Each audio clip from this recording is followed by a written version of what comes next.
All right. Okay, we got And another to call. Walter. And to Walter. All right, but Walter's not TPRS. That's why I said Blaine. Okay. All right, we got Andrew on the line. It looks like we got Andrew on the line, right, Jeremy? So if you want to put Andrew through. Hey, Andrew, are you on the line? Hi, BVP. How are you? I'm great, Andrew. How you doing? It sounds like you're calling from where? Spain. Spain. There you go. I knew it was. I knew it was far away. Sounds it on this internet connection. But no, well, thanks for taking my call firstly. And obviously, I phoned in before, probably with yourself, BVP, Angelica, and Walter recognize my voice from Europe. And Dr. Krashen, what a pleasure. Thank you. I ask the question, no, I'd personally like to thank Dr. Stephen Krashen for well, I don't know whether it was pleasure or whether it was purgatory for the reading list of my master's degree. But either way, thank you. Not my fault. Anyway, absolute privilege to talk to both of you. Well, all four of you again. The first question I had, I've got a multifaceted question. The first question I had was a real follow-up to last week's show, which quite simply is, in your opinion, are comprehension and acquisition regarded as separate mechanisms? I'm not sure what you mean by separate mechanism. Acquisition is a byproduct of comprehension. Yes. Yeah.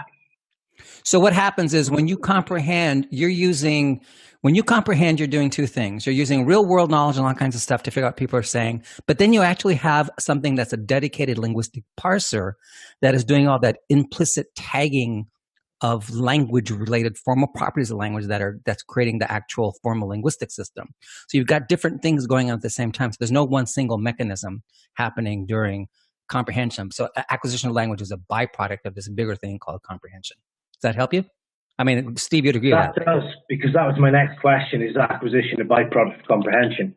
Yes. I've just yes, of course. Watched Stephen Krashen giving the description of the Chinese kid learning Mandarin and Cantonese. So that answered that. The next thing I wanted to lead on for was whether acquisition was a byproduct of comprehension.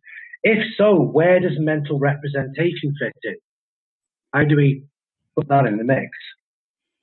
Well, mental representation is one of the things that's acquired. It's one of the products of acquisition.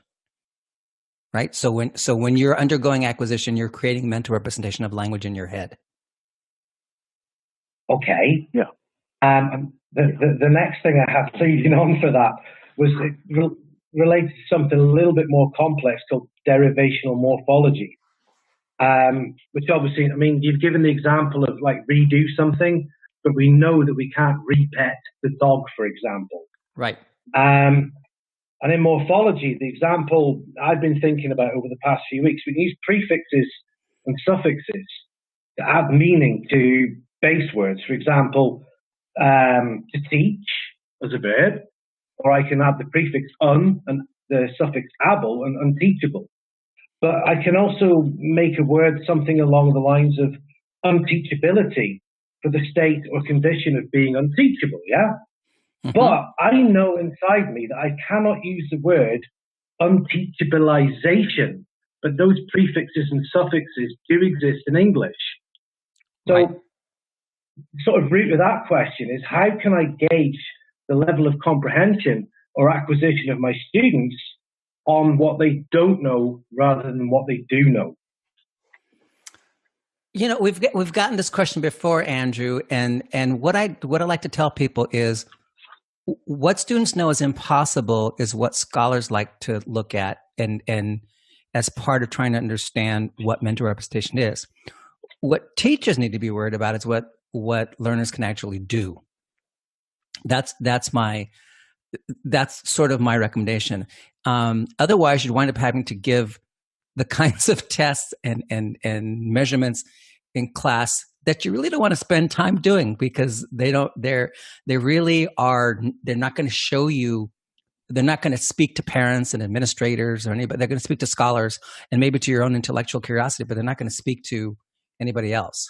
Right. And so, and as long as right? I don't know if Stephen would agree with me on that, but I think that what we want to do is, as teachers, is focus on really push that idea of what is it learners can do? What can they comprehend?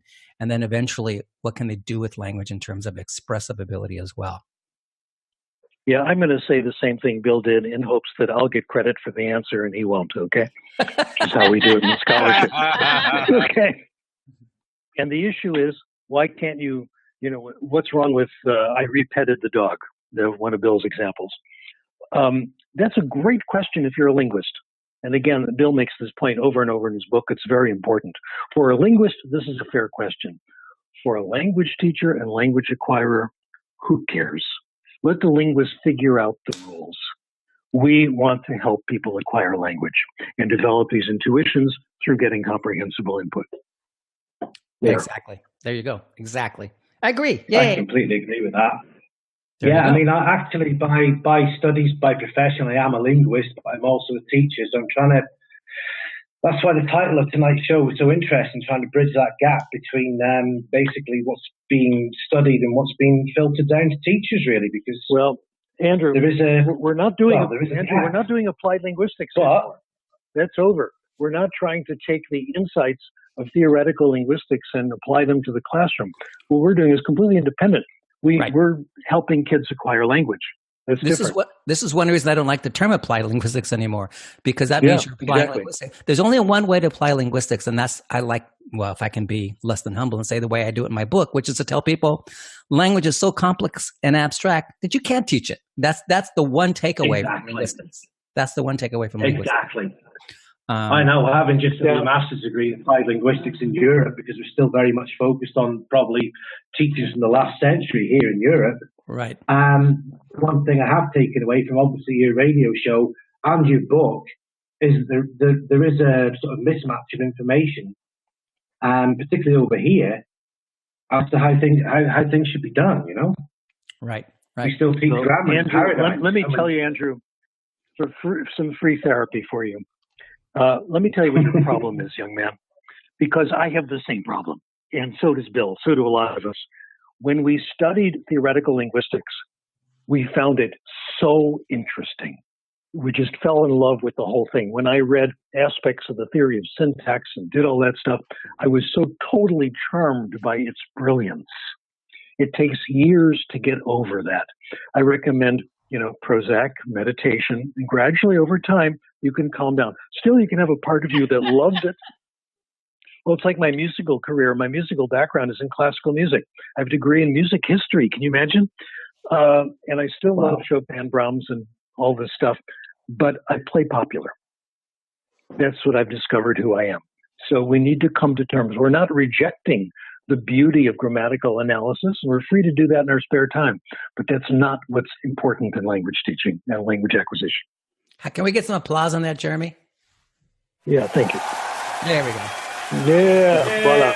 All right. Okay. Andrew, I hate to do this to you, but I got a couple more callers chomping at the bit to log in here. Brilliant. Very much. But thanks for calling, Andrew. And don't forget to send us an email to remind us to put you in the hamper for the drawing, okay? Bye, Andrew. Okay. Bye, Andrew. Will do. Bye-bye. Good night. Thank you. Okay. Bye-bye. Hamper, hat, box, bowl. I don't know, Walter. You're moving this weekend. You're the one with a hamper in your hand.